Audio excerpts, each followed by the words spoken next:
From Phonics to Fluency, Chapters 8 and 16 by Alma Martinez, RLIT 6313. Rasinski and Padak, 2013, state Chapter 8, Teaching Advanced Word Patterns, such as teaching affixes. We can also begin as early as first grade with the S ending and the ED ending of words. Teaching the derivational patterns, and also that most of these roots come from the Greek, Latin, and other languages that will help the students decode and discover meanings of these new words. As suggested by Rasinski and Padak in 2013, derivational patterns. These are best taught when students have developed some facility with basic word recognition strategies and affixes. By affixes, again, we mean the S ending representing a number of a noun, or the ED ending representing a verb in the past tense. Teaching approximately 50 affixes every year from 2nd to 8th grade would cover a great amount of words on the list. Introducing students to one or two roots and their derivational patterns should be enough to get students for learning and wanting to explore derivational patterns of new words they encounter in their text.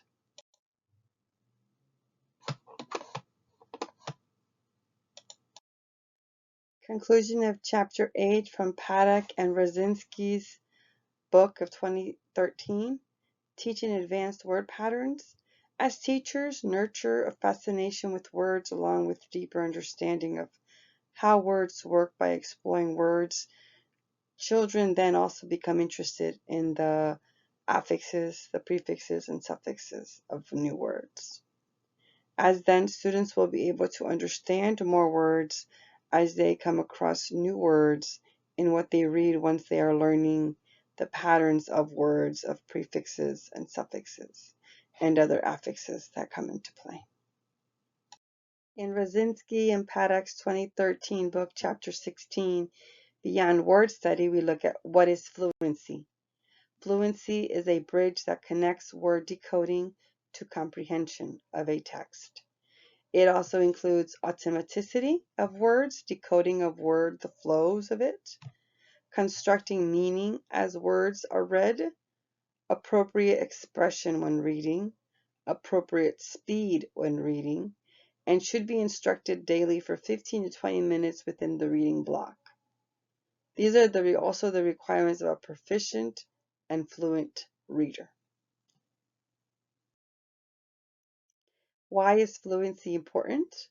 Many struggling readers have a problem with fluency. Fluency is associated with the overall proficiency of reading.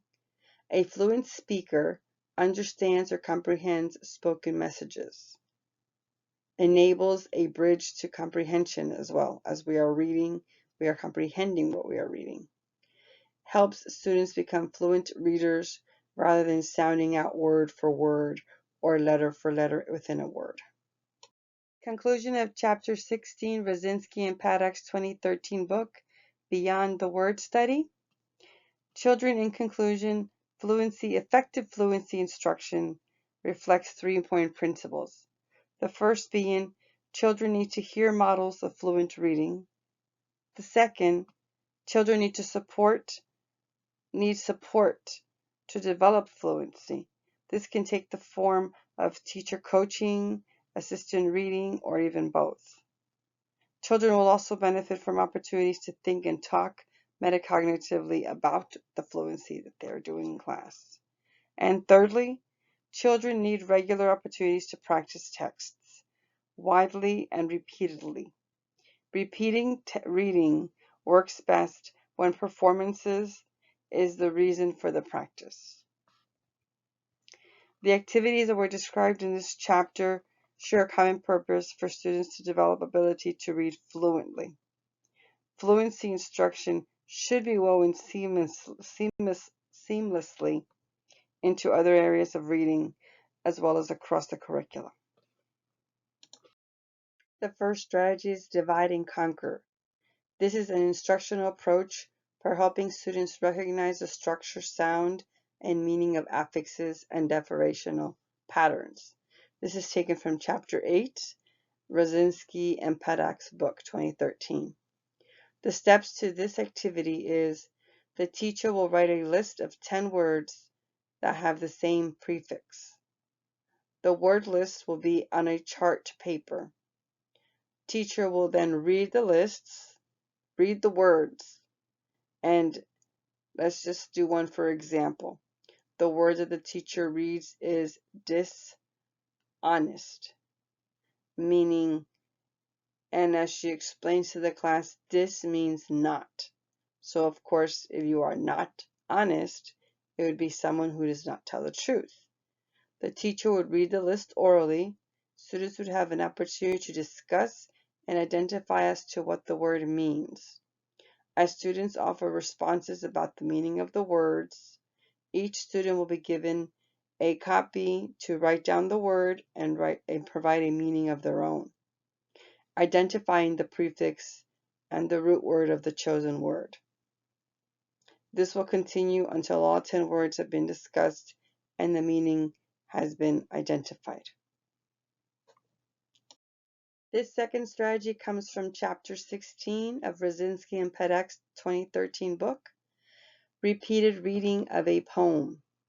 An authentic reading of a text that students can use voice and expression as they read the poem selected repeatedly, so they'll have plenty of practice. In the steps for this particular strategy or activity, teacher will provide poems for students to choose from.